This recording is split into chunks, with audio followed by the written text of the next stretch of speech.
Hello అండి, welcome to our channel. నేను మీ శ్రీ. రిషి అవనిల కథలు తెలియాలంటే అసలు ఏం జరిగిందో తెలుసుకోవాలి. మరి ఇక ఆలస్యం ఎందుకు? ప్రతిరోజు 9 గంటలకి ఫాలో అయిపోండి. ప్రియా నీ దాన్ని 2వ భాగం. అతడు ఒక నిప్పు కణికలా కనిపించాడు నాకు. నా పరిస్థితి ఒక మంచు ముక్క కంటే దారుణంగా ఉంది. తన వేడి ముందు నా అస్తిత్వం, నా ఉనికి కోల్పోతున్నట్టు ఉంది ఆ క్షణం. నా కళ్ళల్లో భయంతో నీళ్లు సుడులు తిరిగాయి. అప్రయత్నంగా అడుగు వెనక్కి వేశాను, రౌద్రంగా కనబడుతున్న తన ముఖాన్ని చూస్తూ. గబుక్కున ఒక్క అడుగు వెనక్కి వేసి ముందుకు వేశాడు. నా ముంజేతి పైన పట్టుకున్నాడు. అతని పట్టులో నొప్పికి అప్రయత్నంగా నా నోటి నుంచి మూలుగు వినిపించింది. నా చేతిని వెనక్కి మడిచి కోపంతో పళ్ళు బిగించాడు. అతడి దవడ కండరాలు అటు ఇటు మెల్లిగా కదులుతున్నాయి. అతని ముఖం మరింత ఎర్రబడింది. అతన్ని చూస్తుంటే ఆ క్షణం చాలా అంటే చాలా భయం వేసింది నాకు. అతడి పట్టు ఉక్కులా ఉంది. ఆ నొప్పికి కష్టంగా భరిస్తూ భయాన్ని, కంగారిని లోపల దాచుకోవడానికి అష్ట కష్టాలు పడ్డాను. అంటే నీలాంటి నీతి లేని వాళ్ళు, సిగ్గులేని వాళ్ళు, అతడు అంత స్థిరంగా గట్టిగా చెప్తుంటే ఆ క్షణమే నాకు చచ్చిపోవాలనిపించింది. ఏడుపు ఉవ్వెత్తున ఎగిసిపడింది. ఎంతో కష్టంగా నన్ను నేను స్పృహ తప్పకుండా ఆపుకుంటున్నట్టున్నాను. నీలాంటి స్వార్థపరులంటే నాకు అసహ్యం. నీలాంటి డబ్బు కోసం ఆశపడే ఆడవాళ్ళంటే నాకు అసహ్యం. నేను వేరొకరి సొంతమని తెలుసుకొని కూడా నన్ను పెళ్లి చేసుకున్న నీలాంటి వాళ్ళు అంటే నాకు పరమ అసహ్యం. నాకు భార్యగా ఉండే అర్హత నీకేమాత్రం లేదు. అందరి ముందు మాత్రమే నాకు భార్యవి. కానీ నువ్వు నా దృష్టిలో నీతి మాలిన అమ్మాయివి. అతని మాటలు ఒక్కొక్కటిగా నా గుండెను చీల్చుకొని ఇనుప చువ్వతో గుచ్చినట్టు అనిపించాయి. ఆ క్షణమే ప్రాణాలు పోతే బావుండనిపించింది. తిరిగి మాట్లాడడానికి కూడా నాకు మాట రాలేదు. ఏడుస్తూ చూశాను తలెత్తి అతన్ని. నీ దొంగ ఏడుపులు ఆపిక. ఈ రోజు నుంచి నా పక్కన పడుకోవడానికి కాదు నా దరిదాపుల్లో ఉండడానికి కూడా నీకు అర్హత లేదు అని నన్ను విసుగ్గా లాక్కెళ్ళి బాల్కనీలోకి తోసి డోరు వేశాడు. నా తల గోడకి కొట్టుకొని విపరీతమైన నొప్పి కలిగింది.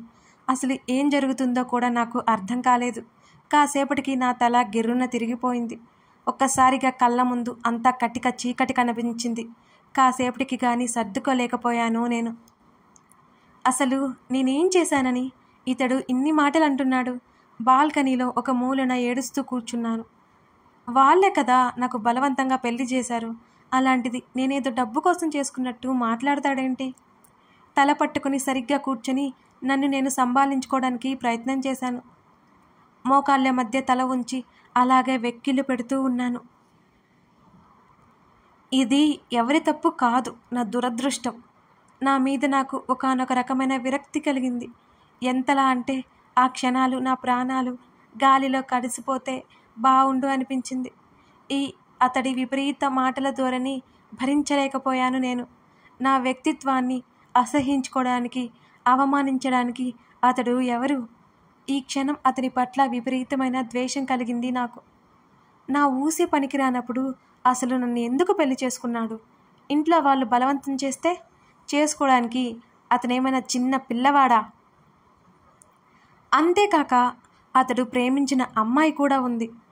ఆమెను కాదు అనుకొని నన్నెందుకు పెళ్లి చేసుకున్నట్టు? ఈ ఒక్కొక్క ఆలోచనకి నా బుర్ర గిర్రున తిరిగిపోతోంది. అబ్బా, తల పగిలిపోయింది అన్నంత నొప్పి నాకు. అతడి ఫోన్ మోగుతున్న చప్పుడు కాసేపు మోగి ఆగిపోయింది. మళ్ళీ మోగుతోంది. అతడు లిఫ్ట్ చేశాడు. హలో బంగారం. అప్పటి వరకు అతడి గొంతులో కోపం ఎటుపోయిందో ఒక్కసారిగా నిదానమైపోయింది. ఆమెతో మాట్లాడుతున్నంతసేపు మండే అగ్నిజ్వాలల్లా ఎగిసిపడుతున్న అతను చల్లని శరత్ పూర్ణిమైపోయాడు. నేనంటే అంత అసహ్యమా మరి? ఆ ప్రశ్న వేసుకోవాలనిపించలేదు నాకు. తెలుస్తూనే ఉంటే ఇక ప్రశ్నలు ఎందుకు, వాటికి సమాధానాలు ఎందుకు? అవతల వారెవరో నాకు అర్థమైపోయింది. ఛీ, నా జన్మ మీద నాకు విరక్తి పుట్టింది. అవతలి వాళ్ళు ఏం మాట్లాడుతున్నారో నాకైతే అర్థం కాలేదు.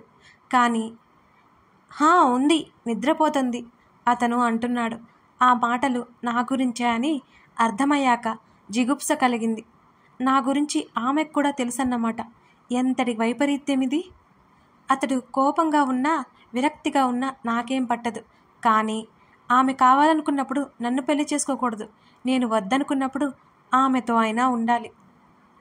ఒకవేళ నాలాంటి పిరికిగొడ్డు ఒకటి అతని పరువు కోసం ఈ ఇంటికి వచ్చి బలైపోతుంటే పరువు కోసమైనా ఆమెతో సంబంధం తెగదెంపులు చేసుకోవాలి కదా.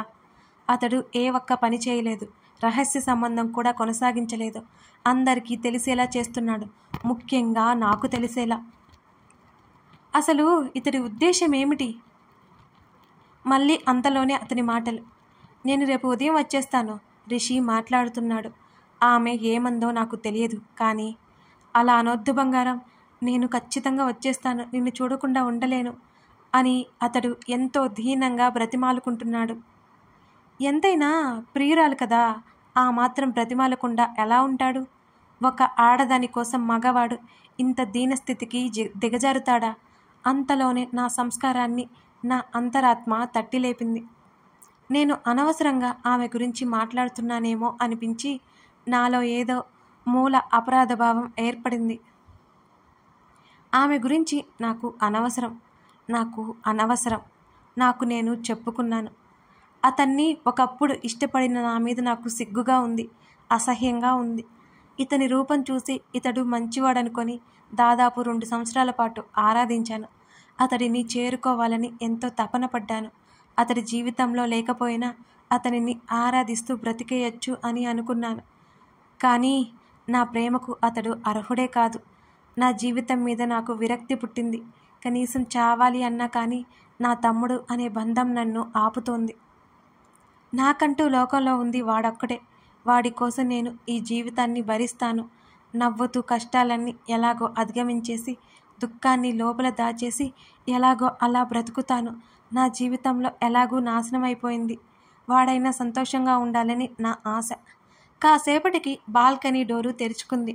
నేను తల ఎత్తలేదు. అలాగే ఉండిపోయాను. లోపలికి రా, నన్ను లోపలికి పంపించమని తన ప్రియురాలు చెప్పిందేమో. అందుకే అతను పిలుస్తున్నాడేమో. నేనేం మాట్లాడలేదు. మౌనంగా అలాగే ఉండిపోయాను. చెప్తుంటే అర్థం కావడం లేదా? లోపలికి రా అంటున్నాడు. అతని స్వరం గంభీరంగా మారిపోయింది. అయినా సమాధానం చెప్పలేదు. తను బాల్కనీలోకి అడుగుపెట్టగానే ఉలిక్కిపడ్డాను. తనకి కోపం తెప్పించకూడదు అనుకున్నాను. కానీ తన మాటలు పాటించాలంటే నాకు చాలా చిరాగ్గా ఉంది. నా రెక్క పట్టుకుని పైకి లేపాడు. ఆ బలశాలి ముందు నా బలం ఎంత? సింహం ముందు జింకపిల్లంతా. స్ప్రింగ్లా లేచి నిలబడ్డాను. ఏం చూసుకుని నీకింత పొగరు అని అన్నాడు. అతని మాటలకు నేనేం సమాధానం చెప్పలేదు. కనీసం అతడి వైపు చూడలేదు కూడా. కన్నీళ్లు రాకుండా కష్టంగా ఆపుకున్నాను. అతని కోసం నేనెందుకు ఏడవాలి? అతడి ముందు ఏడిస్తే అతను నా మీద గెలిచినట్టే. నా చేతిని పట్టుకుని లోపలికి లాక్కొచ్చి డోరు వేశాడు. నన్ను సోఫా వైపు తోశాడు. నేను అక్కడే ముడుచుకు పడుకున్నాను. ఒక్క మాట కూడా అతడికి ఎదురు మాట్లాడలేదు. అతడు ఆల్రెడీ డ్రింక్ చేసి వచ్చినట్టున్నాడు. మళ్ళీ పదే పదే తాగుతుంటే నాకు భయం వేసింది. అలాగే బెడ్కి ఆనుకుని కూర్చొని తాగుతూనే ఉన్నాడు. దుప్పటి నిండుగా కప్పుకొని లోపల వణికిపోతున్నాను. మధ్యలో 1-2 సార్లు అతన్ని చూస్తున్నాను. అక్కడే కూర్చునే ఉన్నాడు. నాకు చచ్చేంత భయం వేస్తోంది. అసలు నిద్ర రావడం లేదు. నిద్ర వస్తున్నా కూడా బలవంతంగా ఆపుకున్నాను. అతడు అలాగే కూర్చొని నిద్రలోకి జారుకున్నాడు. అసలు ఎప్పుడు లేస్తాడో, ఎప్పుడు నా దగ్గరికి వస్తాడో అని కళ్ళు తెరుచుకొని అలాగే చూస్తున్నాను అతన్నే. అతడు పూర్తిగా నిద్రలోకి జారుకున్నాడు అని అర్థమైంది. మందు డ్రింక్ బాటిల్స్, గ్లాసులు ఉన్నాయి. అతడు అలాగే కూర్చొని వెనక్కి వాలి నిద్రపోతున్నాడు. నేను వాష్రూమ్కి వెళ్లాల్సిన పని పడింది. మెల్లిగా అడుగులో అడుగు వేసుకుంటూ అతన్ని దాటుకుని వెళ్ళాను లోపలికి. ఇంకా నిద్ర రాకుండా ఫేస్ వాష్ చేసుకుని మళ్ళీ బయటికి వచ్చాను. మెల్లిగా అతనిని దాటుకుని వస్తుంటే నా చేతిని టక్కున పట్టుకున్నాడు. నా గుండె ఒక్కసారిగా ఆగి కొట్టుకుంది. భయంతో మెల్లిగా తల తిప్పి అతన్నే చూశాను. అతడు కళ్ళు కొద్దిగా తెరుస్తూ మూస్తూ ఉన్నాడు. నన్ను అమాంతం లాగగా వెళ్ళి అతని ఒడిలో పడ్డాను. నా చెయ్యి తగిలి డ్రింక్ బాటిల్ పక్కన పడిపోయింది. అందులోదంతా కింద పడిపోయింది. చంపేస్తాడేమో అనిపించింది. కళ్ళు పెద్దవి చేసి అతని వైపు తల తిప్పాను. నా తలని తన హృదయానికి హత్తుకున్నాడు. ఆ క్షణంలో నేను మామూలుగా ఆశ్చర్యపోలేదు. చచ్చేంత షాక్ తగిలింది నాకు. ఇప్పుడు ఎన్నో తిట్టి ఎంత అవమానించి గెంటేశాడు, మళ్ళీ ఇలా లాక్కున్నాడేంటి? నాకైతే మతిపోయినట్లు అనిపించింది. నేను మా ఇంటికి వచ్చిన దగ్గర నుంచి ఒక్కసారి కూడా నన్ను ముట్టుకోలేదు, ఈరోజు తప్ప. అసలు ఏమైంది ఇతనికి? ముందు బయటపడాలి అనుకుని మెల్లిగా దూరం జరుగుతుంటే నా చుట్టూ బలమైన చేతులు బంధించాడు. నాకైతే చిరాకు వచ్చింది. ఆ చేతులు తీస్తే మళ్ళీ ఎక్కడ మెలకువ వస్తుందో అని భయం. ఒకప్పుడు ఇష్టమైన వాడు కదా, ఆ స్పర్శకి ఎందుకో వణికిపోయాను. అది భయంతో అయితే కాదు. తన చేతిలో ఉన్న శరీరాన్ని తడుముతుంటే నా వెన్నులో చలి మొదలైంది. నన్ను మీదకి లాక్కొని గుండెల్లో ముఖం దాచుకున్నాడు. నా పరిస్థితి ఎలా ఉందో వివరించడానికి కూడా కష్టంగా ఉంది. ఇప్పటి వరకు నా ఏడుపే అతనికి సంతోషం అన్నట్టు ప్రవర్తించి ఇప్పుడు సడన్గా ఇలా మారిపోవడంతో నాకు ఏమీ అర్థం కాలేదు. అర్జెంటుగా తనని నా నుంచి దూరం జరపాలి, కానీ ఎలా? నా మనసు చాలా బలహీనంగా ఉంది. అతడు నీవాడు, నీ తొలి ప్రేమ, పట్టుకుంటే తప్పేంటి, ముట్టుకుంటే తప్పేంటి అంటోంది.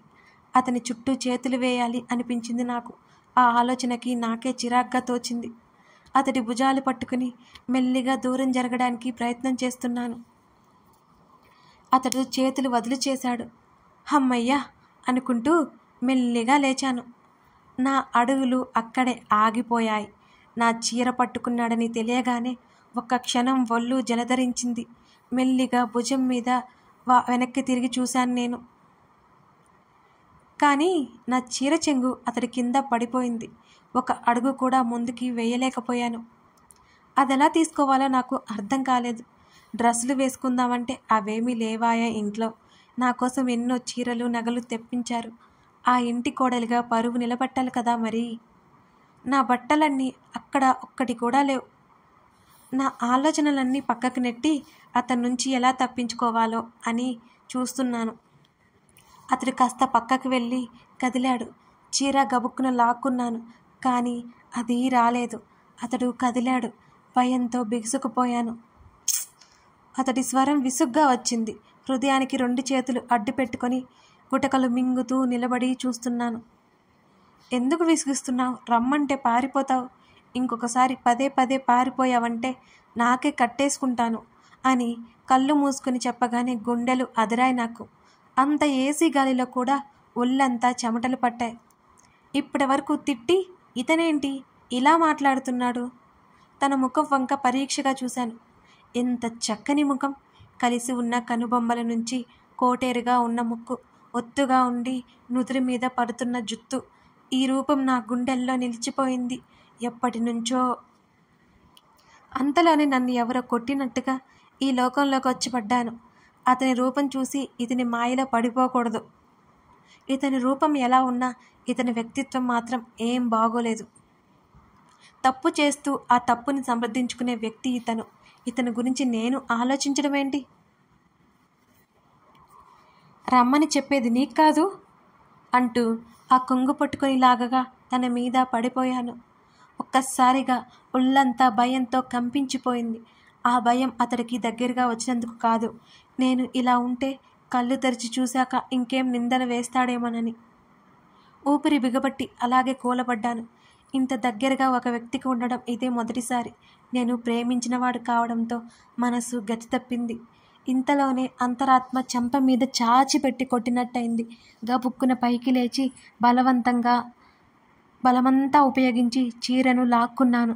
తను కదిలి మరోవైపుకి తల తిప్పేసుకున్నాడు. బ్రతుకు జీవుడా అనుకుంటూ బాల్కనీలోకి పారిపోయి తలుపు మూసేశాను. లోపల చచ్చి బ్రతికే కంటే ఆ చలిలో ఎలాగో చావడం మేలు అనిపించింది నాకు.